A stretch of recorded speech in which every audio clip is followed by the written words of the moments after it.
Great. So let's get started. Thank you, everybody, again for joining us today. Our Tiger Graph session, which is our workshop on how to deliver next generation customer experience. Our speaker today is Stephen Fuller. He is Senior Solutions Engineer at Tiger Graph. With that, let me get through some housekeeping items. And as general, if you are a frequent joiner of our Graph Guru sessions, so the rules are very same. Your audio is muted, but anytime you can ask us questions through the Zoom chat message. So I will be available to answer your questions. So will be Stephen. This is a live session. And after this live session, this webinar, since it is getting recorded, will be emailed to you along with the slides. If you have any issues with the Zoom, feel free to reach out to us or the organizers via the chat. And again, just a repetition, please send your questions via the Zoom Q&A. You can also use chat, but we will prefer that you can send us questions during the Q&A using the Q&A option over here. With that, let me introduce our speaker today. Stephen Fuller is Senior Sales Engineer, Senior Solutions Engineer at Tiger Graph. He has 20+ years of technology industry experience with a lot of experience around Hadoop and big data, and 10+ customer analytics experience.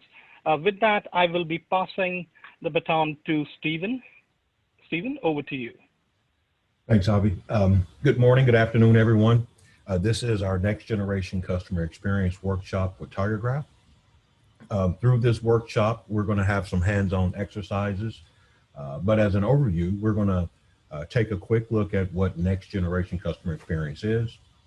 Then we'll go through and do a brief demonstration of the Tiger Graph solution for customer experience. As part of the hands-on workshop, we will go through and look at the graph data model that supports customer experience. We'll have some workshops for mapping and loading data into the graph database. And then we will specifically look at 4 use cases. The first use case being entity resolution. Then we'll look at Customer 360. We're going to also explore Tiger Graph's ability to do traditional SQL analytics. And then we'll look at a couple of use cases around graph algorithms for customer experience. And then we'll do a wrap up and summary and talk about some next steps. As we get into the solution, it's really good to kind of define it. So customer experience is this whole product of having interactions with your customers over the duration of that relationship. And this interaction can consist of email messages, chatbot messages, interactions with customer support, product deliveries, purchase orders, everything that creates some kind of touch point or information point that an organization has with their customer is called an interaction. What's happening now with customer experience is organizations would like to use this set of interactions to understand the customer journey, to understand how clients interact with different channels and what their preferences are, and ultimately to understand their purchase patterns and their purchase behaviors. If we look at this next generation customer experience, although every organization may have different phases of their customer journey, at a high level, it starts off as having the ability to do marketing, to do sales, to go into fulfillment and service.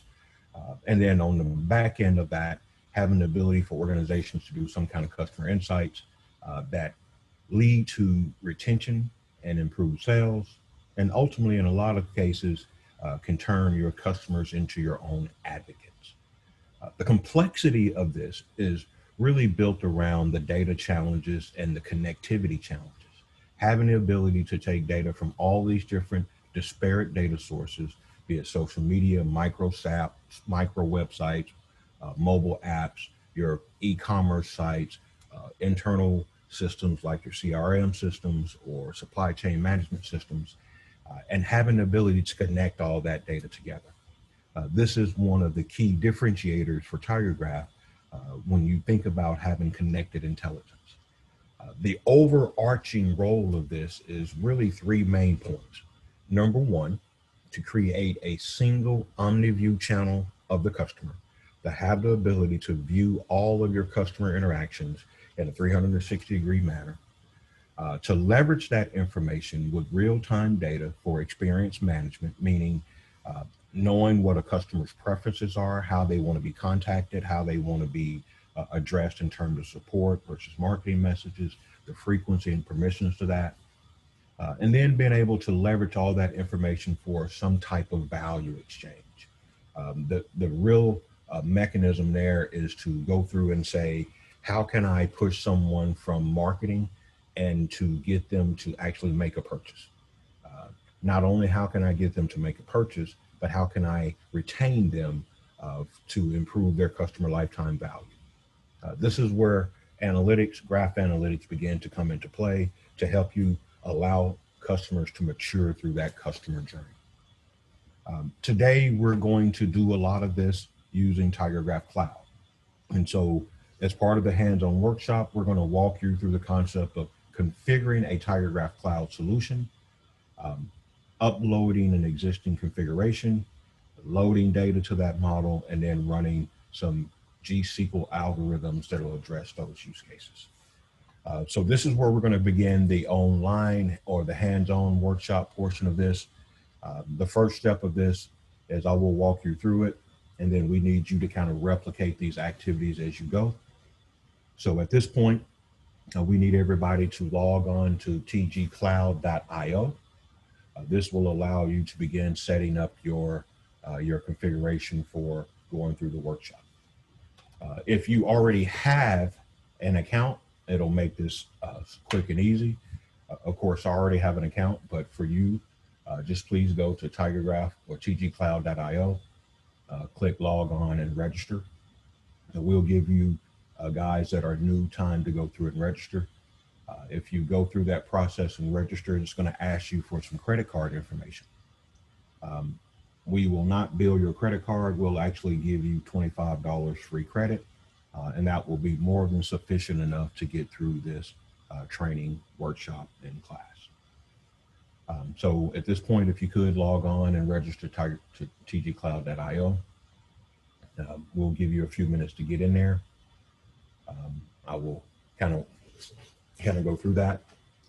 As you're going through registering for tgcloud.io, I'll kind of give you a high-level overview of what TigerGraph Cloud is. tgcloud.io is TigerGraph's complete managed solution.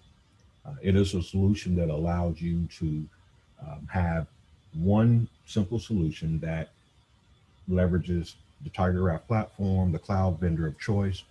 It makes it really easy for you to import and ingest data and to leverage some of the high value use cases that TigerGraph makes available.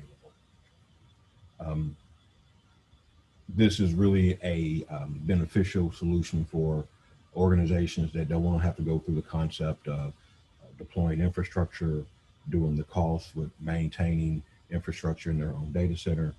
It's a completely management-free solution that comes with one simple bill that's going to be charged on an hourly basis.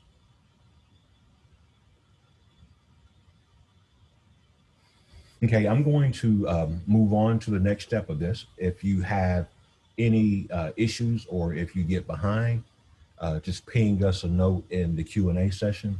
We'll slow down.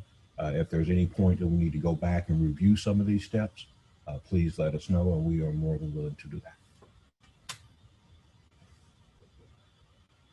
I'm pretty sure somebody had to go find their wallet and pull out their credit card so they can get registered. Okay. Sure. And on the credit card side, that is an optional exercise. So if you don't have handy, you can still go in and register for your account.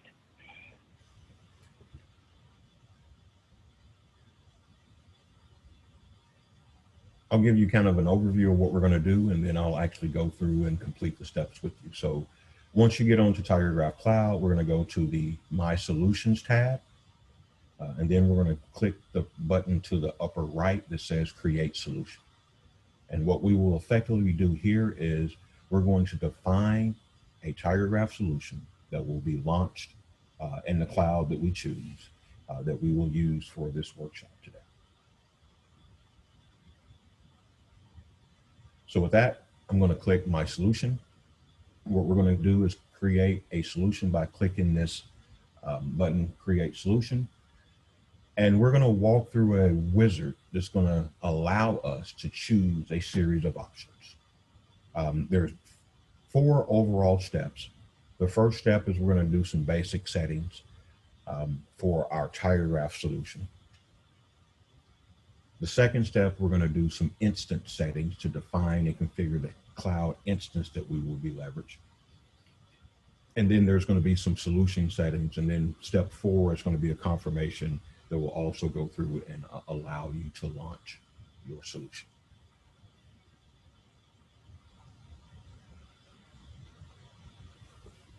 So the goal of the solution that we're doing today is to go through and have a hands-on workshop to allow you to build a customer experience solution using Tiger Graph database. We're going to go through and ultimately create 4 customer experience use cases. One use case for entity resolution, another use case for Customer 360, a use case for SQL analytics, and then a use case for some graph algorithms for customer experience. Okay, so to define our solution, the first thing we're going to do is select a Tiger Graph version. We have 2 options, 3.05 and 2.63.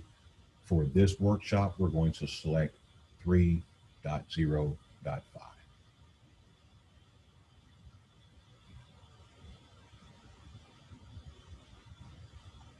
The next part of this is we're going to select the starter kit. For this training class, we're going to select the first one, which is blank version 3. So we're just going to launch and install a blank brand new version of Tiger Graph. As you can see, we offer up about 18 different what we call starter kits. These are starter kits that will allow you to get a really simplistic use case view of some of the things that you can do within Tiger Graph Cloud. Things from Customer 360 attribution, COVID-19 analysis, fraud and money laundering, shortest path algorithms, in-database machine learning with the recommendation engine, low rank approximation, and then some things like network and IT resource optimizations. Tiger Graph does this to allow organizations to quickly get up and going on a cloud instance. You can launch it, define it, and merely add some of your data to an existing schema that has existing graph algorithms that's meant to accelerate your production time for Tiger Graph. So we've selected 3.05. We've selected our starter kit of blank version 3. Next thing we need to do is scroll down to the bottom and click Next. In this portion, we're on the instance settings, and we're going to choose a platform. Right now, we support AWS and Azure. GCP will be coming soon. For the purpose of this training class, we want to choose AWS.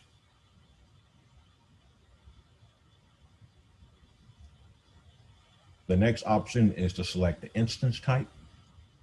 For this class, we want to choose the TG-C8 M15. This is going to be an instance of 8 vCPUs and 15 gig of memory. You can choose multiple ones. You can choose the free one. You can choose a paid one. For this training class, we'll leverage the cloud credits that we give you when you sign up. And next, you get to choose a region.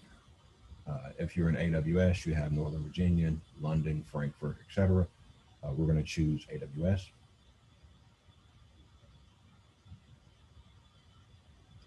The next decision is to choose the disk size.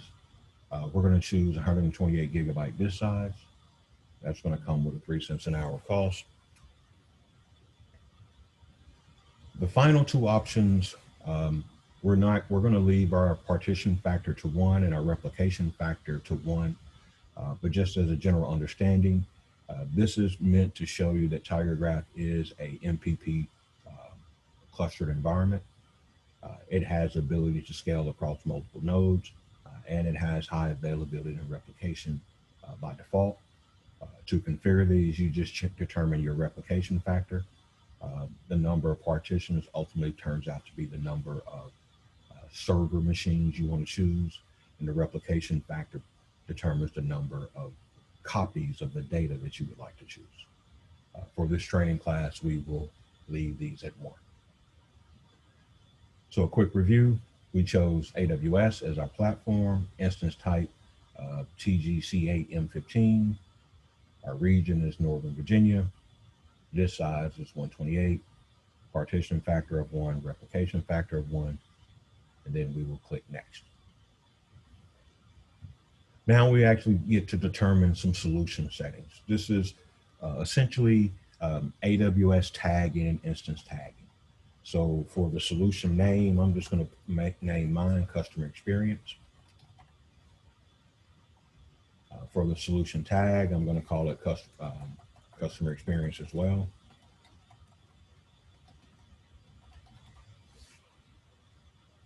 And then we also get to set an initial password. You can make that password whatever you like, or you can leave it the default password that is TigerGraph, all lowercase. We also give you the option of customizing your domain. This has to be unique. I recommend putting your name in, and you can have a custom domain. And then you can also have a description.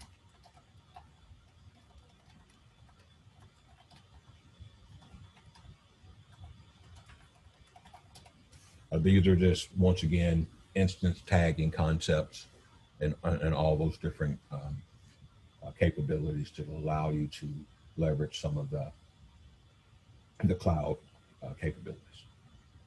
So we'll review this. We gave a name of a solution. I called mine customer experience. I use the same customer experience as the solution tag. I set my password to TigerGraph.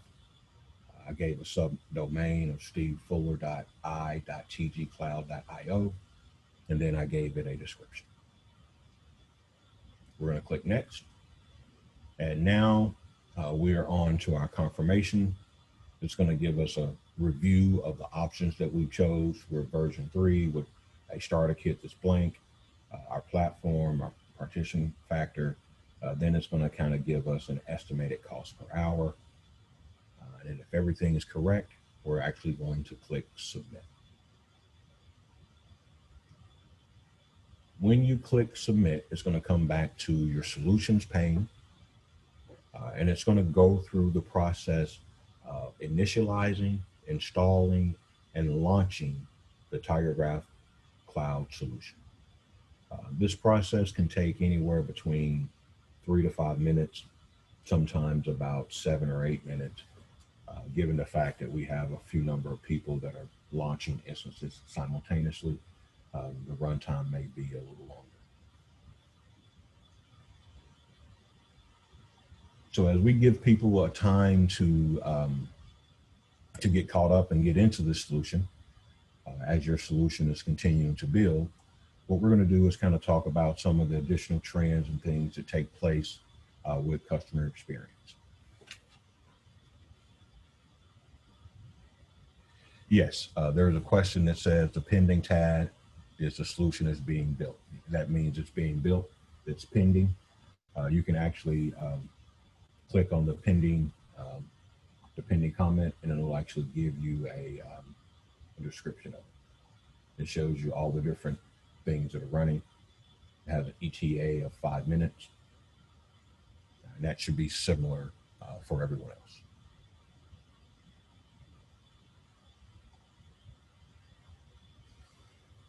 So as your solution is building and as it's launching, we're going to kind of talk about just some of the trends that are taking place in customer experience and try to address why it's always advantageous for organizations to put the effort in doing customer experience.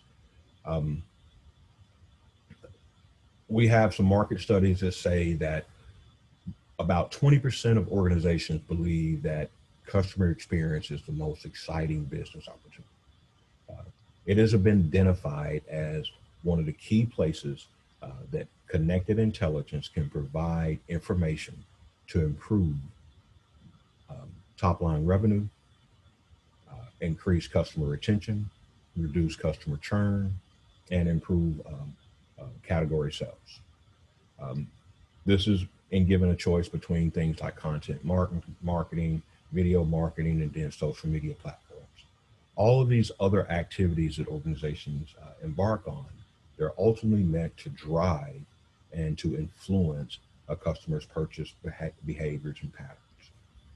There's an additional survey that says that 80% of buyers actually buy according to the experience that they have with an organization. Um, it's more important than price and product. Essentially, what consumers are saying is when you know me, understand my preferences and my behaviors, we will do more business with you and you will actually create a relationship. It does not matter the channel or the venue, be it social media, email marketing, direct mail campaigns, television advertising. Uh, Consumers believe that when you understand their behaviors, their patterns, how they like to be communicated with, when they want to see offers, what types of offers to provide to them, it actually has a very positive ROI. The other component we're going to check right now or talk about is what we effectively call the customer journey. Different organizations have different meanings of the customer journey. Essentially, what it's saying is how do you take people from a marketing concept, if they're visiting a website, visiting your store, or if they've downloaded a mobile app, or they visited your store on eBay or Amazon, how do you go through that different phase of purchasing phases, from discovering to making choices and selections to ultimately purchasing something? The customer journey allows you to go through and analyze all these different points, touch points, and identify particular stages that a person is in that journey. Is someone in the discovery phase or the choose stage? What are the particular interactions or what are the patterns that allows you to understand that someone's in the discovery phase? What behaviors or patterns do you see when someone's getting ready to abandon your journey, when they're getting ready to churn? What are the things that happens when people abandon shopping carts and don't click the actual order button?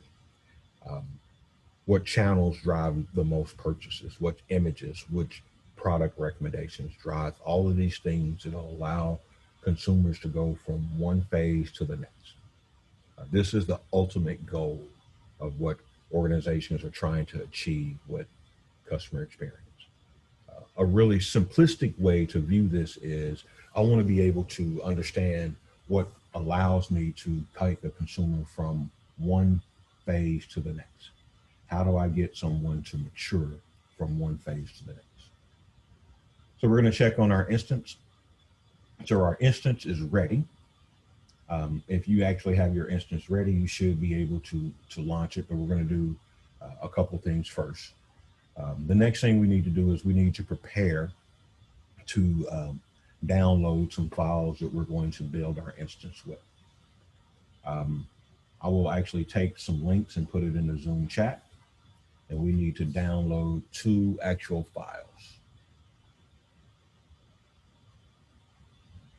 The first file we need to download from S3 is going to be our customer experience underscore data.zip.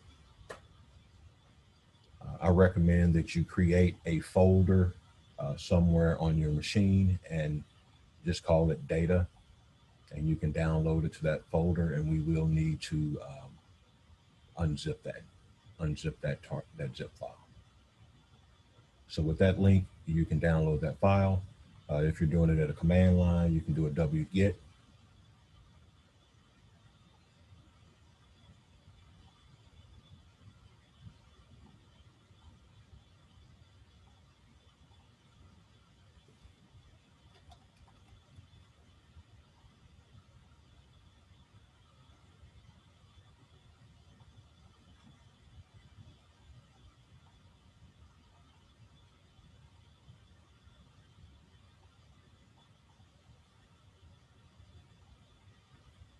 it'll give you a few moments to get through that wget command. I will walk you through setting that up as well.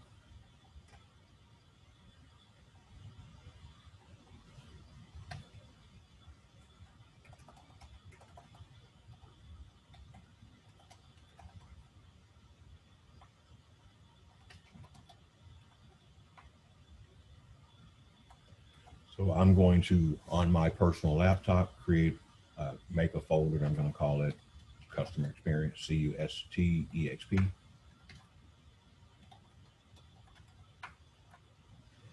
And I'm going to download this file from S3 with a wget command.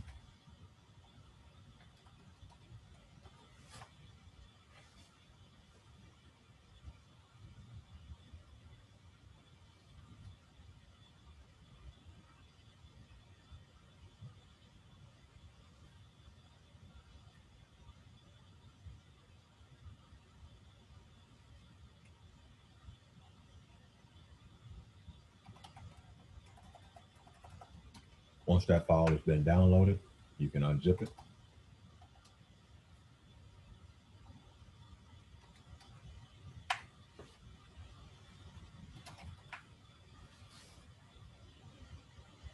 And there's going to be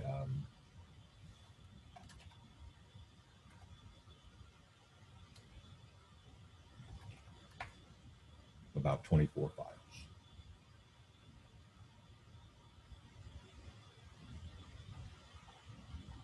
We need to do the same thing with a different file. This is going to be our solution file. I'm going to put that in the chat command as well. The first file is a list of data files that we're going to use to load to our solution.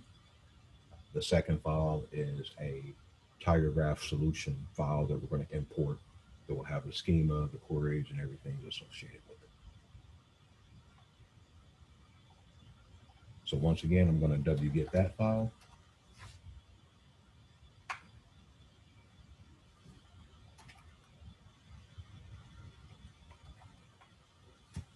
And I've downloaded that file. We do not need to untar this GZ file. We want to leave this GZ file exactly as it is. We'll give everyone a moment to get that completed.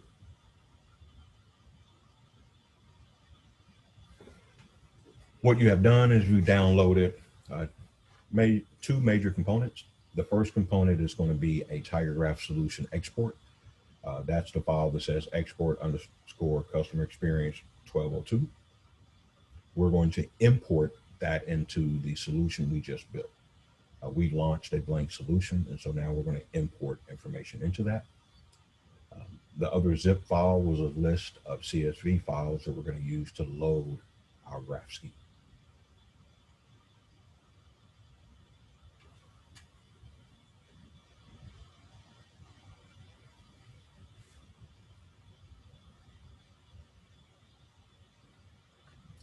If everyone is following along, we'll go ahead and go through the process of actually launching this Tiger Graph Cloud instance, and then we're going to import our solution. If you go back to your TG Tiger Graph Cloud portal on the My Solutions page, whatever the name of the solution is you just launched, if you go to the right, there are a couple of icons. If you click the box icon, you'll have two options. One is Graph Studio and one is Net Data. On the other icon is Solutions Operation. This gives you the ability to stop or terminate the solution, which is something that we will potentially do at the end of this training. But for now, we're going to launch Graph Studio. So on your solution line, whatever you called it, click on the box icon and then choose Graph Studio. And you should be launched in your solution. If you will notice, it actually created that subdomain name that I gave it, stevefuller.i.tgcloud.io. You can save that, bookmark it. If you need to log on, it also has that initial log on.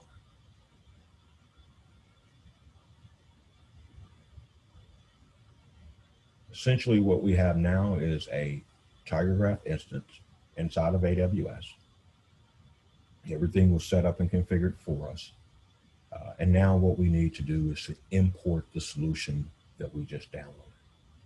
As you come into TigerGraph or into Graph Studio, there are a couple of different sections. You have tabs for design schema, map data to graph, load data to graph, explore graph, build graph patterns, and then write queries.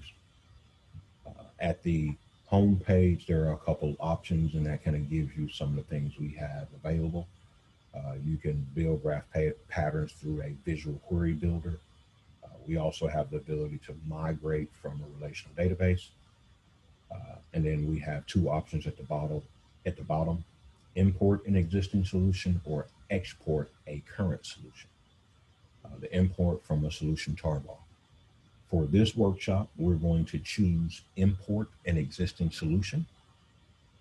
And it's going to pop up a file bar, and we want to select the file we just downloaded.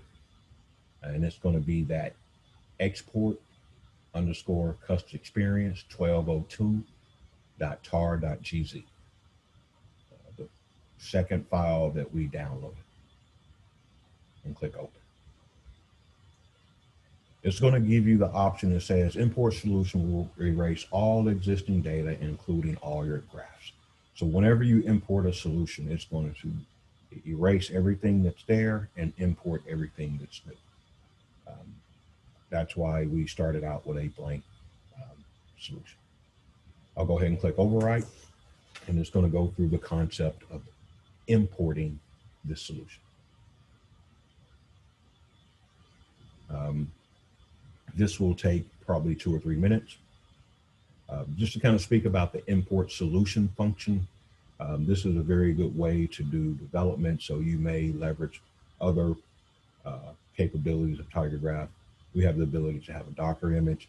We have the ability to install TigerGraph on instances, cloud instances that you have configured, or you can install it on-prem in your data center. You can create that solution. You can export it or save it and then import it somewhere else. It's going to save the solution, the components of the solution. You still have to go through and import the data as well, which we will do in a subsequent step.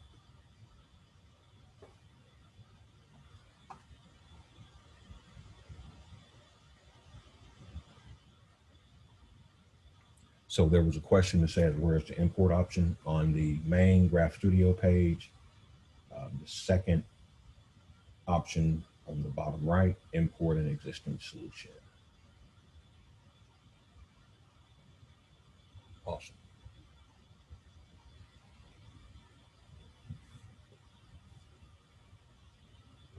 So at this point, we have launched a TigerGraph cloud solution using a blank solution. We've imported an existing solution, and now we're going to kind of go through and visualize what was in this solution package.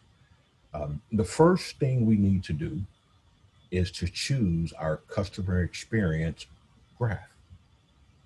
By definition, what you understand is TigerGraph has the ability to have multiple graphs. So we're choosing our customer experience graph. It's called CUST-EXP.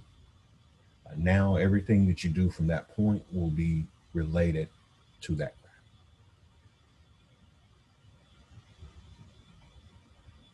The first thing we want to do is to go through and let's just review the schema. We won't get into all of the basic details and components of a graph schema, but a couple things are going to be really important to highlight. Graph databases are made up of vertexes or nodes and edges. So everything you see as a circle is a vertex. Every line or connection that you see is an edge. There are some similarities from relational modeling to graph modeling, but the key thing is trying to understand what connections you would like to explore and uncover. The file to import is the file we downloaded is export underscore cust experience 1202.tar.gz.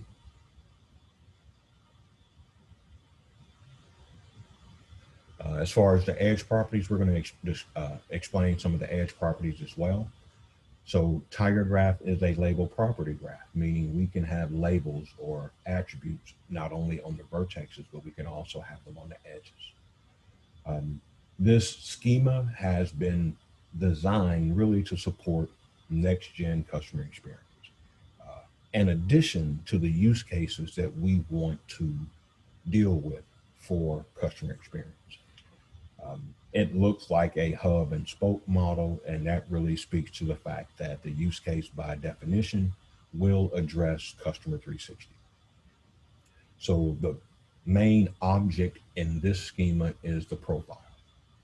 And if you hover and move your mouse over the profile, you will see the attributes that are associated with the profile.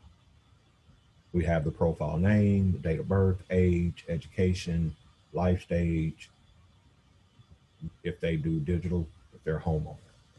These are meant to address some of the demographic information that people leverage in customer experience solutions for marketing and segmentation purposes.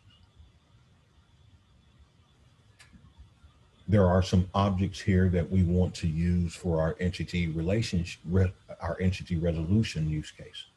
So we have email, we have phone, IP address, and a physical address.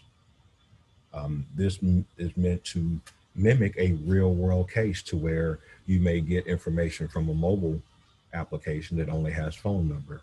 You may get information from websites that has IP address. You may get shipping information that has their physical address.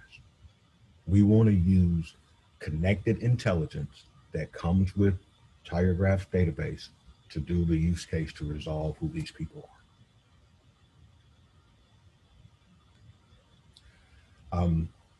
Graph Studio is specific to Tiger Graph, and this is Tiger Graph's UI, and it sits on top of Tiger Graph's label property graph.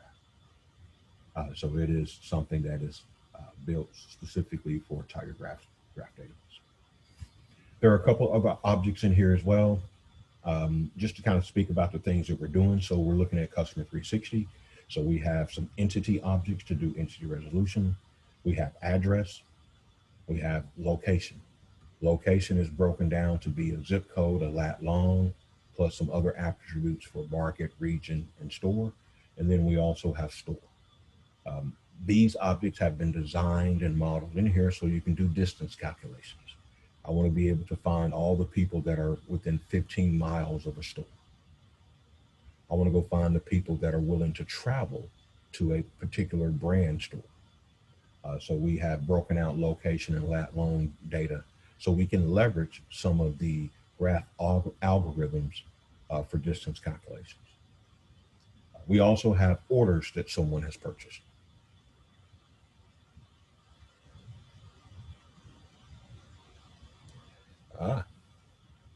So there's a question that says, are the icons automatically picked? Actually, they are not. So I'm going to go through the process of showing how we can go define or create new objects. So I'm going to actually add a local vertex. We're not going to use it, but I'm going to walk you through the process of adding a local vertex. And we can call this vertex, we can call it info, we'll call it profile information. We're going to give a vertex name. We get to define the primary key for that vertex and the primary key type. And one important attribute is we want to know, can I use this ID as an attribute? That gets into a lot of the details of graph schema, graph design. We have some of these choices in our vertexes for email and phone number. Not only do I want to use that as a primary key attribute, but I also want to have the ability to leverage that inside of queries, visualize, and output. At the bottom, we can create some additional attributes. So I will put some things in here. Height, and we'll say that that is a string. add another attribute called weight. We'll say that that's a string. And then I have the option to change the style. Number one, I can go through and change the color. And I want the color to be money green. I can get there. And then I also get to choose an icon. So I can click select icon, and we have a really simple icon list. You can go through and scroll through and click each one you want. When you have defined that attribute, you can click add. So now that attribute is added. I have customized the icon, I've customized the color. You can customize those attributes not only for your vertex, but you can also do the same thing for your edges.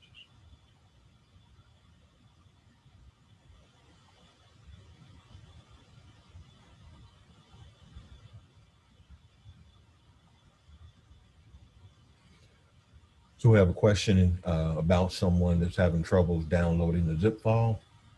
I'll go back to that for a minute. I did mine on the command line. You may have done yours a different way. So downloading the zip file is actually coming from AWS. What I did was I did a wget. Then if you can just copy and paste that link out of the chat window, and it should be able to download it for you. I am on a Mac. You may need some of those. If you're on a Windows machine, you may need to have some other things set up or use some kind of FTP client.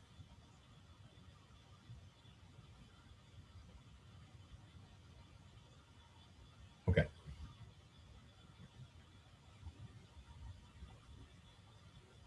One of the things that happens after you make changes or modifications to your schema is you have to publish those changes.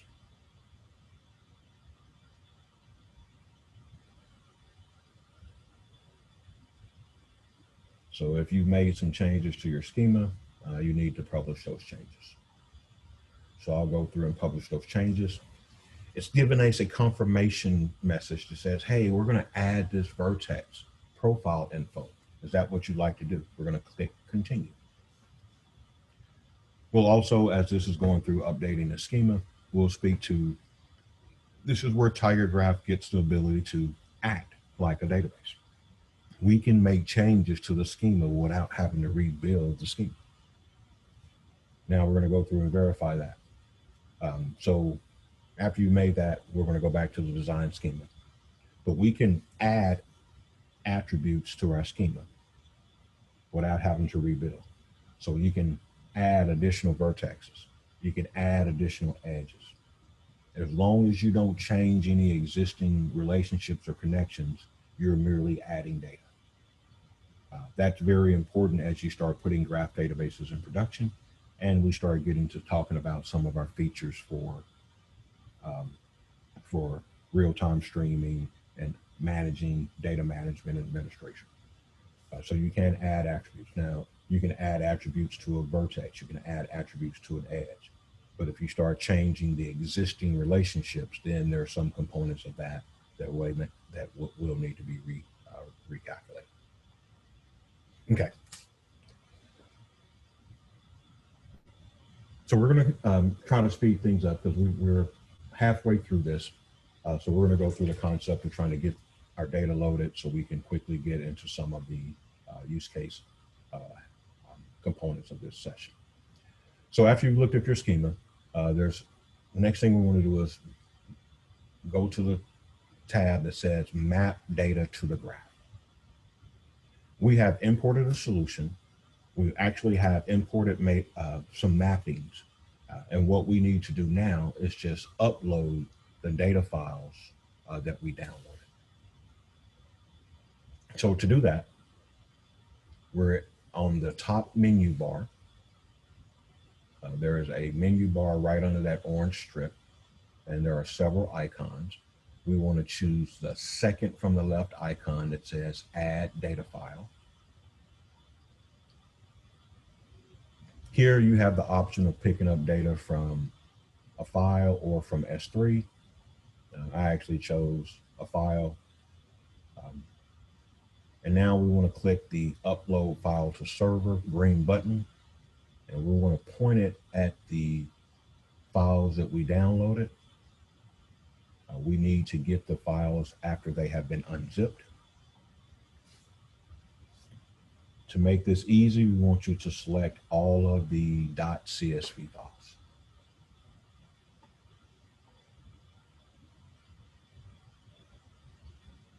There is a question that says, can we upload files via API or a batch command? Yes. Everything we're doing now through this workshop, we're using the Graph Studio UI. Just like with some traditional databases, there are always command line tools. So we can have loader tools. We also have some data management concepts through our API that will allow you to insert, update, or upsert data into your graph through our API. So we have just about every style or method to do that. So once we've selected all of our source files, we want to just click open. And then of course, it's going to go through the process of uploading these to your solution. It's about 10 meg of data. It should take 2 to 3 minutes, and you can see it going through selecting all those files. We don't need to move forward yet. We now have to go through and define some of the metadata for the file. The mappings are there, but what we need to do is physically go through in each one of these files and click has header. This be a little tedious activity, but there's 24 files. So for each file, go through and click the has header button. So I did that for profile, profile address, profile detail, email, profile friends, profile interact,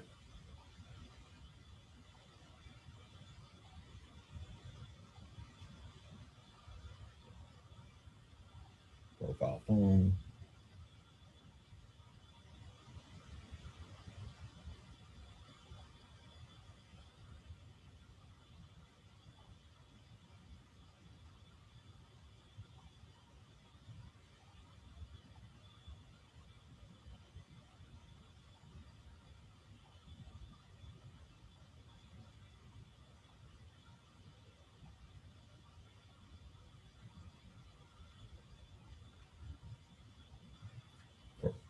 PY interact, PY interest. We're also going to do it for PY post, PY store. So every CSV file, just go in and click that has header box. And that's basically giving TigerGraph the metadata information for these files when we get ready to load it. It's a lot of files, so you could potentially just go through and click a few to make sure that you have selected that has header box.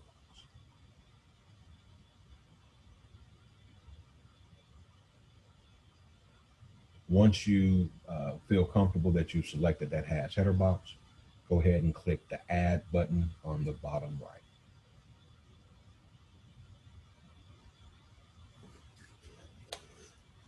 So essentially what we've done is we've done some really light mapping. These mappings were already predefined in your solution. I'm going to walk through and review the mappings just for one file.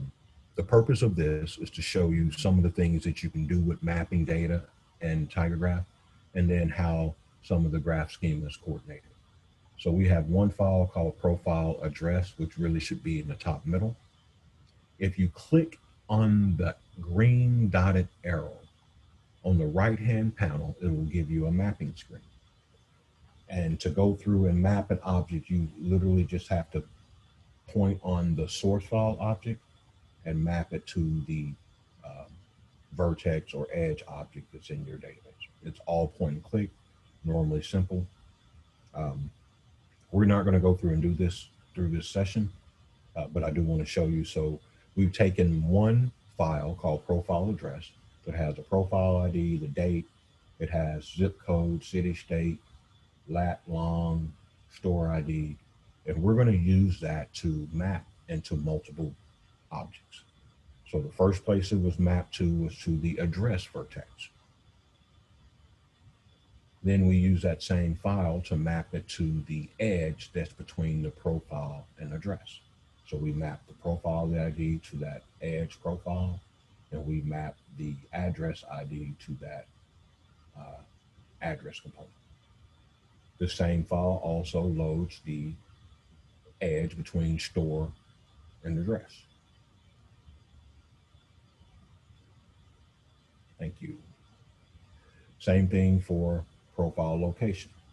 We also use this to map to the location vertex that's really going to be zip code lat long. We use that same thing to map data to the store address. You can replicate this process for each one of those files. The mappings are already here. All that information was provided as part of the solution that you imported. And so all your mappings are there.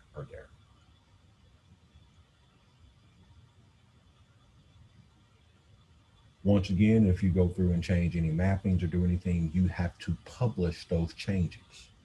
These are rules that are maintained by TigerGraph on how to load data. If you make any changes through the metadata, you need to publish those changes. So we click that first icon that says Publish Data Mapping.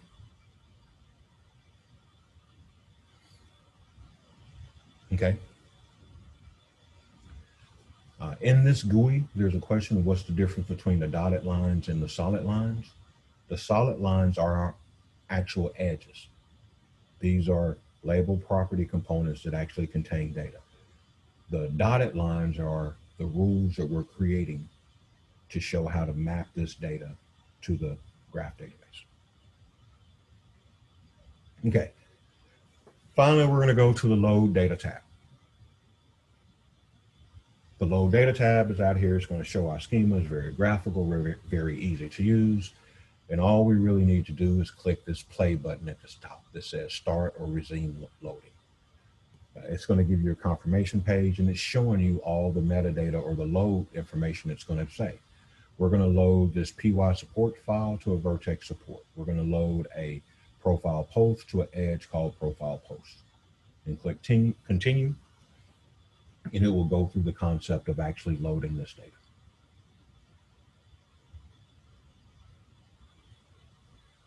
It actually gives you some indications on each file. Right now, it's changed the status to pending.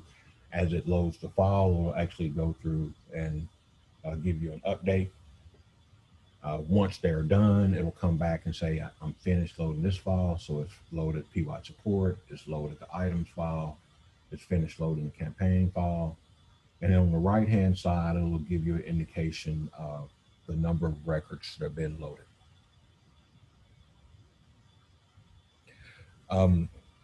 Yeah, I think Abby's answering that question. If you had unpublished changes, you need to publish those changes, and then you need to go to the Load tab.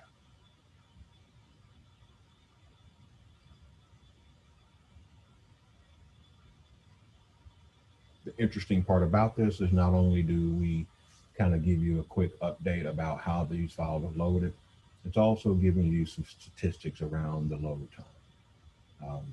And it's really kind of talking about we're loading edges at about 30,000 records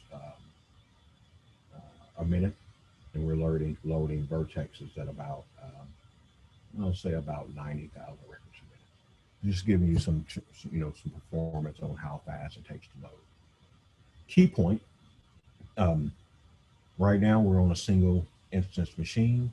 If we would have enabled partitioning and used a multi-node cluster, the loading can also be configured to be parallel and run in parallel as well. As a quick check, you can go through and look at the counts for your vertexes and edges. There are some that are 0. So we don't have any data in this profile info vertex. That's the one I created an example. We don't have any data in this customer vertex. That's something we're going to use some ETL or insert some updates to populate. Same thing with profile customers and an edge called same profile. If everything worked correctly, you should have total vertexes of 82,333 and total edges of 457,538.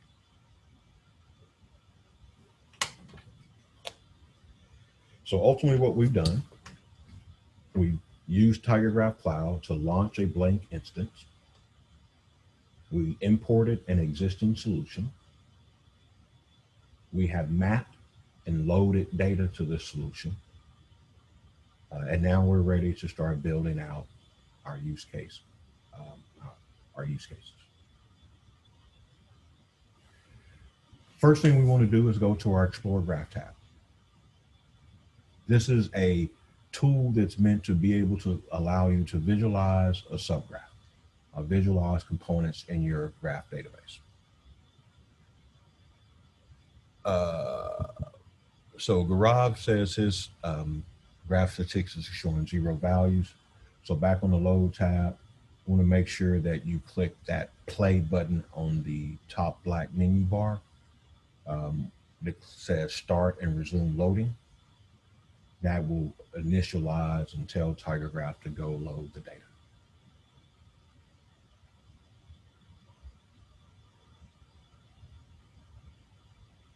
As that's running, for all the people that have their data loaded, we'll quickly go through the Explore Graph tab. The first thing we need to do is unclick the all, and we're going to specify a few objects to explore. The first thing we want to explore is the phone vertex. This drop-down box says search vertices by attribute filter and enter a number. What we're going to say is go out and pick a random 5 phones, and you will immediately get a response, and you see the phone numbers. Not only do you see the phone numbers, you can see the attributes that goes with the phone. So the phone type, and the phone carrier, all the different applications that goes with the phone. They just randomly went out and picked 5 nodes from your phone vertex. You can also go through and drill down into a subgraph of this phone. Based on our model, we know that this phone should be attached to some profile.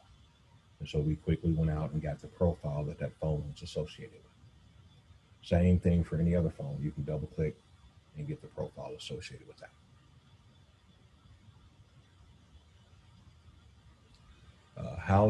There was a question around how to load Delta data. What I'll say is through the UI, all you have to do is delete the existing files, upload files that are deltas, and it will actually go through and load them. If you have some kind of updates and inserts that you want to do, that can be done through the API, and it can also be done through command line. A lot of the functions within our graph database are database-like, and so to answer that question, we also have the ability to go through and also update or upsert columns. So for example, if I have Delta data and I got new phone number information in, I can create a loader script that will load the phones for a profile, and I can update the last phone date. That's why I specifically put 2 phone numbers in here, because I want to have some update logic to say, here's the first time that I saw this phone coming in from one of my sources. Here's the last time that I saw this phone coming from one of my sources. So we have the ability to create loader logic that will update this entry. And if I want to update this one column, I can say update that one column.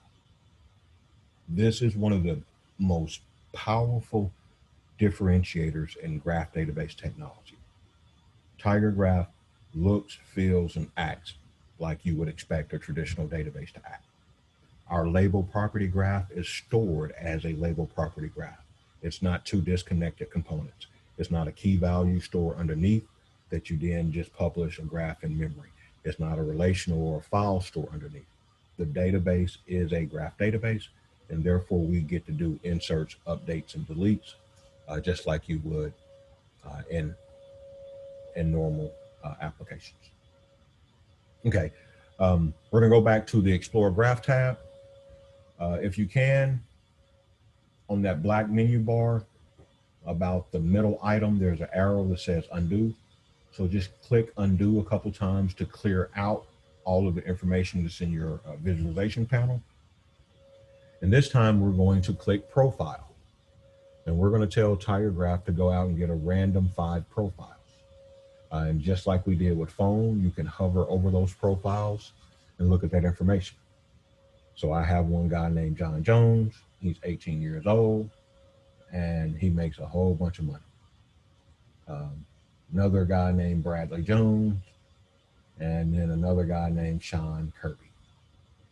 So one of the most powerful things that we want to do in customer experience solution is to be able to get a 360-degree view of the customer. If you can recall our schema, we designed this schema specifically to give a 360-degree view of the customer. And if you merely double click on one of the customers, you quickly get a 360-degree view. You get an aspect of all the campaigns that they've been a part of, all the data sources they came from, their email address, IP address, and there's some friends and people that he's connected to, reasons why they call support, and orders that they purchased. The next key step we're going to talk about is now I want to have the ability to traverse the graph. So he has an order. I want to be able to see what products he bought. So within this order, he brought some Clorets gum and some sparring chin guards, and he brought it from a store in Folsom, California. All of these things are subgraphs, or I'm traversing the graph. So now I can look at that store and I can see all the other purchase items that happened at that store. All of this is essentially called graph traversal. We are merely doing it manually, but we also can have the ability to do it programmatically through GraphSQL. Okay, so this constitutes our first use case of saying, hey, I want to get a 360-degree view of the customer. I'll go back and start over and do it again. This time I'm going to check profile, and this time I want to get 16 random profiles. There was a question that says, can you do only inserts and thus create a time machine or history? Absolutely. This is one of the advantages. We are very similar to a database. So all you have to do is create that model. So any object, anything that you create, that becomes a function of what you determine to be the primary key of that vertex or that edge. You can add a date timestamp. So you want to keep history. So now you can keep all of your history. So all those things work out well. So once again, we got some profiles. We can go through, we'll do some graph traversal on it. And we now have a 360-degree view of our customer. Okay, so we are really running short on time, so I'm going to make this go very fast. Jerez asked the question, how do we programmatically write queries? That is the next step of the workshop. So now, if you click the write queries tab, we're going to execute some queries that will speak to the use cases that are important to customer experience. I've tried to name them appropriately. So find that query that says step 1, entity resolution. Click that, and then click the compile. On the black menu strip, there is a arrow pointing up and it says install query. Click that install query.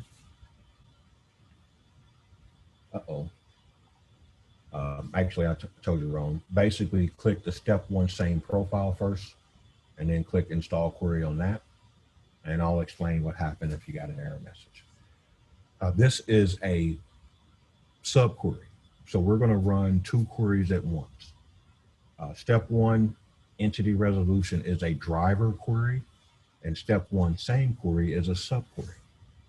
TigerGraph recognized that they're connected to each other, and he wants to compile them at the same time. So go to step 1 _ same _ profile, click the up arrow that says install query, and it will go through a process of doing the install query process for us. As that is happening, I will explain what these queries are doing. And we will kind of answer those. There's another question that says, if I don't know how many profiles are there and what to show all available values, how do I specify that? The load data tab will give you a process to just get a quick snapshot of the number of profiles. And then all the other components, we can get that from actually writing graph queries through GSQL, which is what we're looking at right now. As you compile queries, what TigerGraph is doing is taking this query that we call GSQL, it's turning it into C++ code, and it's creating a REST endpoint API. And so now not only can I run this query manually, each query now gets a REST API endpoint. And you can use that to integrate with any kind of application, anything like that. Okay. So in the interest of time, we're going to keep this up and we're going to run the step one. The first use case we want to do is we want to do entity resolution. Entity resolution is going to do a couple things. It's going to call this subquery called step one same profile. Now click on step one same profile, and what's going to happen here is we're going to go through and say, hey, I got all this disconnected data. Can I use my connected intelligence of my graph database to see if these guys are the same? I'm using arbitrary logic. I'm going to say, if they have the same phone number, give them a score of 0.3. If they have the same email, give them a score of 0.3. Same IP address, 0.3. Same address, 0.3. I'm going to calculate that score. And if anybody has a value that's greater than the threshold, I'm going to say they are the same. But in this process, we're going to actually insert data into an edge called same profile. So we are doing graph analytics and we're creating information. So this is the kind of ETL or ELT or whatever it is that you would normally do in a database, but you can now do in a graph database as well. So to run this, I go to this one, the first step one entity resolution, click that in your queries tab, and then click that white play button at the top, and it's going to prompt you for the values. We're setting the threshold that says, how do I determine if these are certain people? Make that threshold 0.6. What I'm saying is if they have two entity elements in common, I'm going to call them the same people. Don't get wrapped up in that. The code is customizable. Then you can actually run that query. So I have ran that query. It went through, did entity resolution. And the way that I confirm that is I want to go check the number of rows that are in my same profile edge. If you can recall from when we loaded the data, that was one of the edges that didn't have any data. Now, when I look at my same profile edge, there are 3,301 entries in this edge, and we have collapsed these 10,000 profiles into saying that 3,000 of them are the same. This is entity resolution. It ran in a graph database that has about 20 gig of data, and it essentially ran in 2 seconds or less.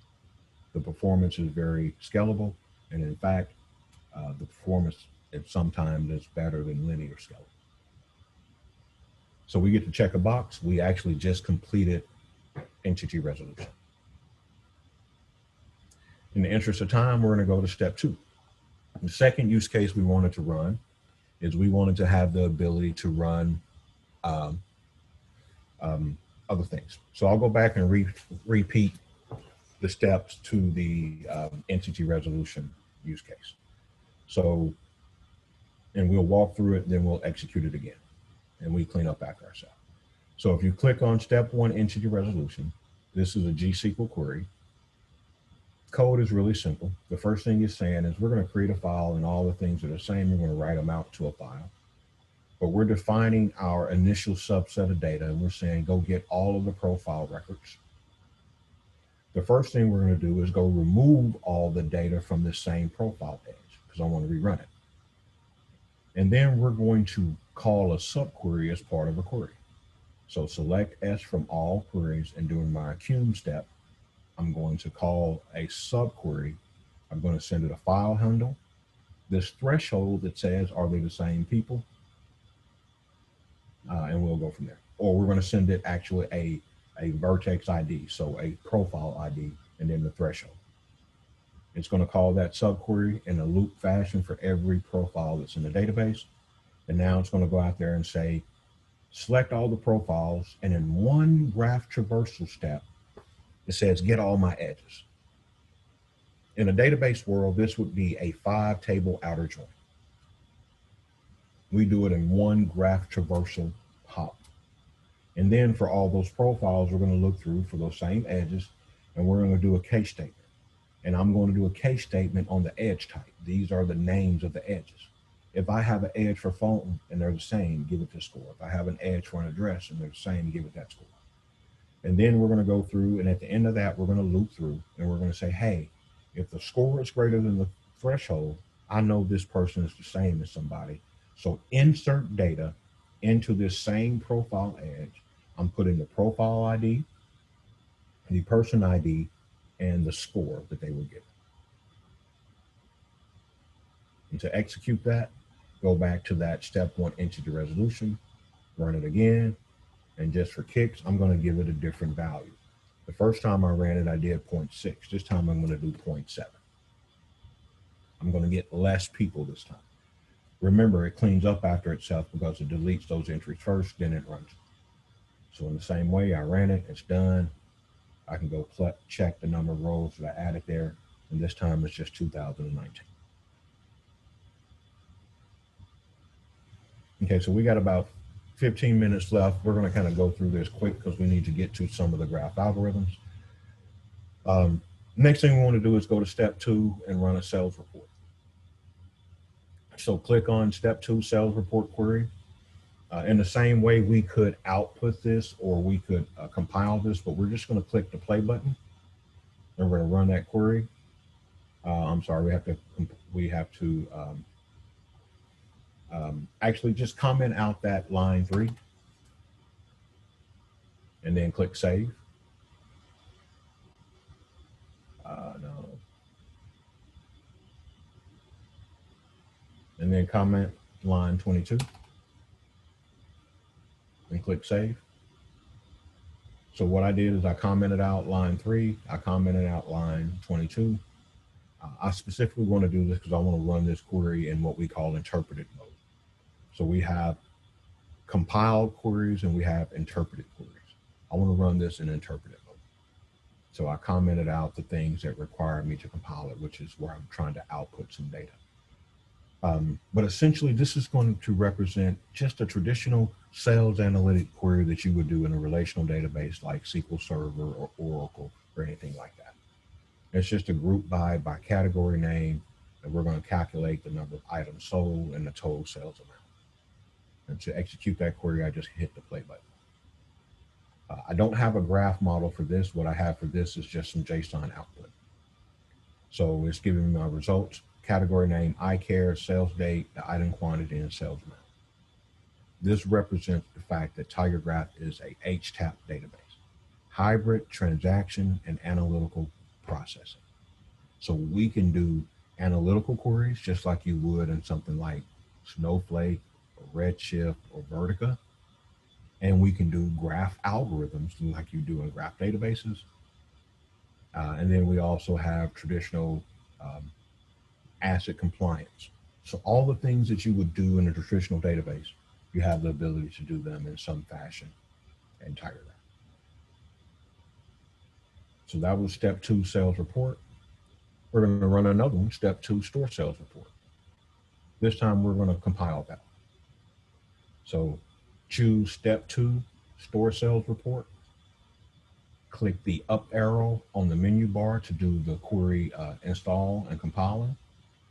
It's going to take this query, compile it in C++ code, and create a REST API endpoint. Now this allows you to call this API endpoint from a BI tool, from a web application, or any other application. And now you have something that you can just pull back all your graph algorithms and all the graph outputs that you're doing from GC. Just as an overview, so I'll go ahead and run this now. So now this is my store sales report. And essentially, I'm just going to go through for each store, and I will understand what their sales were. It actually gave me an output on store. That's really not what I'm interested in. And so now on the left vertical bar, there are two curly brackets. Click that and it'll give me the JSON output again. And so I printed out all the information for each store. And at the bottom, you see the attributes that we calculated and aggregated. So we have order count, total profit, total sales. And we get that for every store. Order count, total profit, total sales. So now what we've done is we use a graph database to do traditional SQL analytics. The last one we're going to do for just traditional analytics that really speaks to next generation customer experience is we want to run step 3, which is go find my best customers. Really simple calculation, something really simple to do in SQL. Go get my customers, calculate the number of visits, the order counts, the sales, the order amounts, and then I'm going to go through and create an accumulator, and I'm going to sort them and get my best 100 customers based on their order count and their order amount. This is going to give me my best customers based on sales. You could do it in any other way. You can choose something like, the number of responses they have, all those different things. So I got my 100 top customers. One guy has 6 orders. He's actually bought 29 items and she spent $7,700 with us. Pamela Becker has bought 30 items. She spent $7,300. Elizabeth Chapman has bought 31 and she spent $7,100. Now I have found my best customers.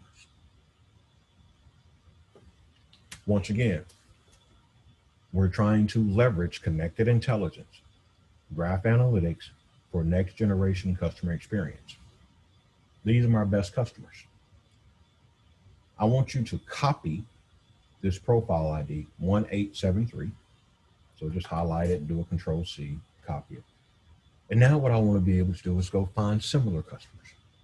I want to run a graph algorithm to find all the customers that look like David Wilson according to my graph data.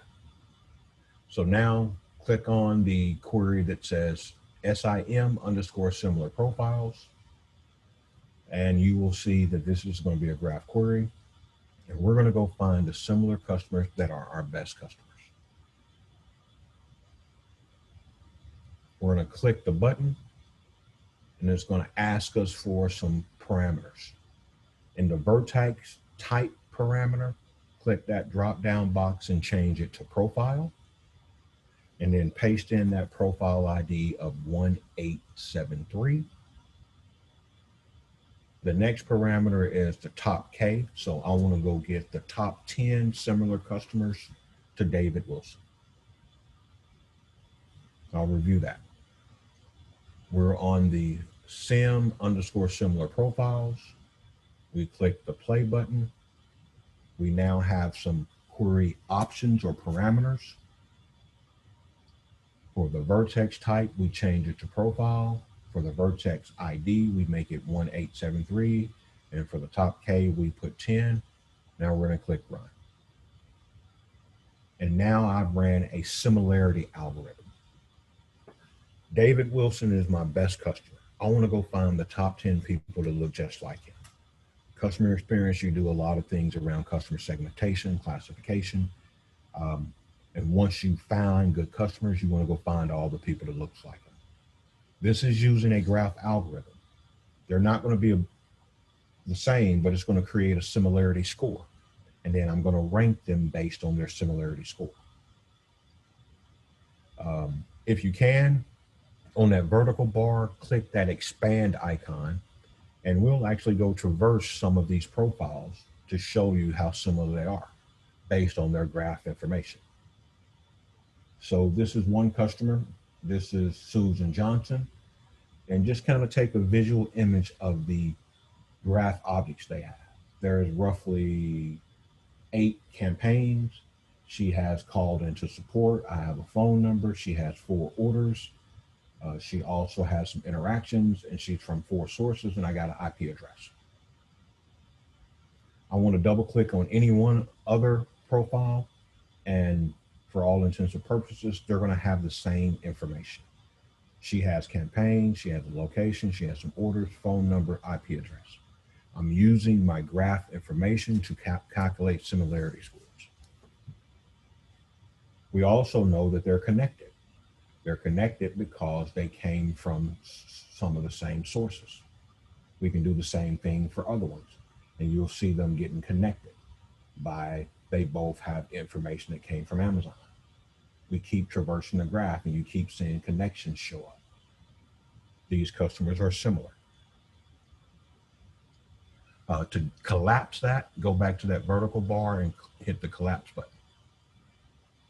So we essentially ran a graph algorithm that says, go find similar customers based on similarities. We have about 5 or 6 minutes left before we do some wrap-up items. So we're going to run 2 more graph algorithms. The next thing we want to do is run product recommendations. So click on the very top query called REC recommend product, and we're going to do the same thing. We're going to run a product recommendation. For all intents and purposes, we're going to use a page rank algorithm, but I've actually customized this product recommendation. This is what we do for customer experience. If you think of product recommendation on a website like Amazon, eBay, or Wish, they go out there and just look at the product description, product name, and then they recommend similar products. I have customized this. The first thing I want to do is I want to find similar customers, get their products, and now make a recommendation of similar products. So when we do this, I'm going to expect a parameter of a profile. We're going to give it that same David Wilson profile who has a profile ID of 1873. And so when someone comes in, we're going to say, recommend the products that David Wilson bought, not just a generic product recommendation based on, somebody bought an iPhone. This is what we call customized customer experience product recommendation. It's 2 levels: find similar person, then go find similar products. So in the same way, we're going to click the run button. It's asking us for a profile ID, and we're going to do the same thing, and we're going to enter 1873. And we're going to run that, and now I got a list of products that I recommend. If we install this and we end up with a REST API endpoint, which I can do once I click install, we can put this behind a website, we can put this in a call center, we can put this on a mobile app, behind a chat bot, and you can say, hey, I know that David Wilson is very similar to Tom Smith. Let's make some product recommendations. They don't even have to have searched on products. You can get their customer information, their profile information. You can make products based on geolocation. It may be through a social media site, and all you have is their IP address. You flip that into a geolocation, you go find products that people in this area have bought, you make product recommendations. The customization of this is limitless. This too is one of TigerGraph's greatest differentiators. All of our graph algorithms are written in G-SQL, therefore they're customizable. They're not black box items. Okay. Last but not least, we're going to run, which will be one of the most complicated kind of graph algorithms out there. We're going to run a community detection algorithm using Louvain.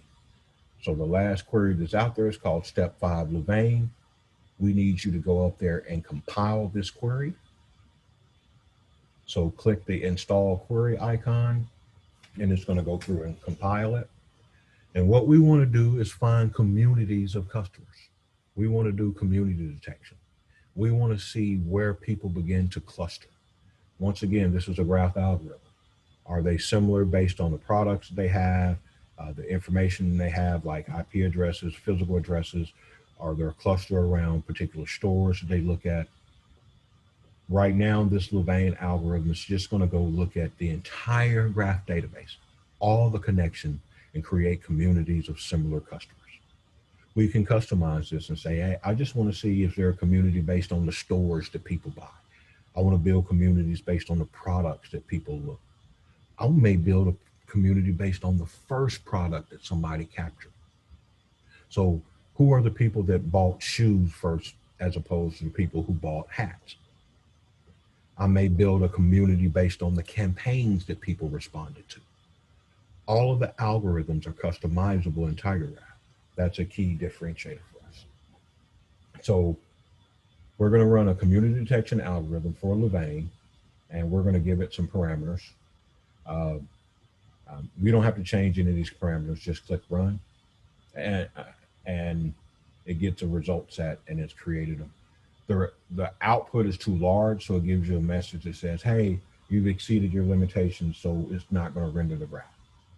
But the output it gives is some phase information about each thing. And then you actually see the communities. Now at the bottom, it's going to print out the profile and the community ID that they're a part of. And you can pick that up and you'll actually have some segmentation, what you want. So we're about 3 minutes left. I'll quickly review what we have done. What we have done is we've gone through and we have launched a TigerGraph instance. We've imported a customer experience schema. We loaded that data. We've shown you some high value use cases for Customer 360 entity resolution. We created some queries for sales analytics and marketing analytics. We've done customer segmentation and similar customers through a Similarity algorithm. We've done community detection through a Louvain algorithm. The power in this is all of this is made available through TigerGraph distributed graph database that supports analytics and machine learning.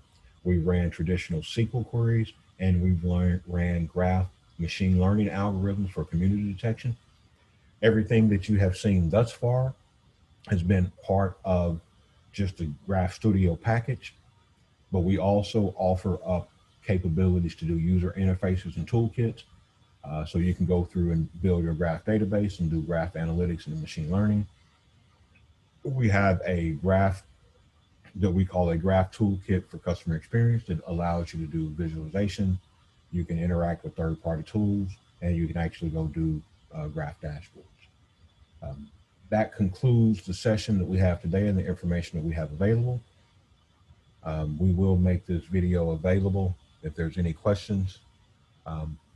If you have any questions later, you can feel free to email me at steven.fuller@tigergraph.com. For all the people that are registered, we will send you the information that has a link to this recording. We'll also try to share this presentation, and that should allow you to repeat this training on your own. Yeah, we need another session on critical path. You're absolutely right. Abhi, that's it. Thank you guys for your time. Thank you guys for attending, and we hope that this was helpful and beneficial for you today. Great. Thank you very much, Stephen, and thank you everybody for joining us. So as Stephen said, all the information will be provided to you over the email, and if you need another session, please reach out to us. Email is right in front of you, and we will be looking forward for your feedback and another session with you guys. Thank you very much, and I will close this call now.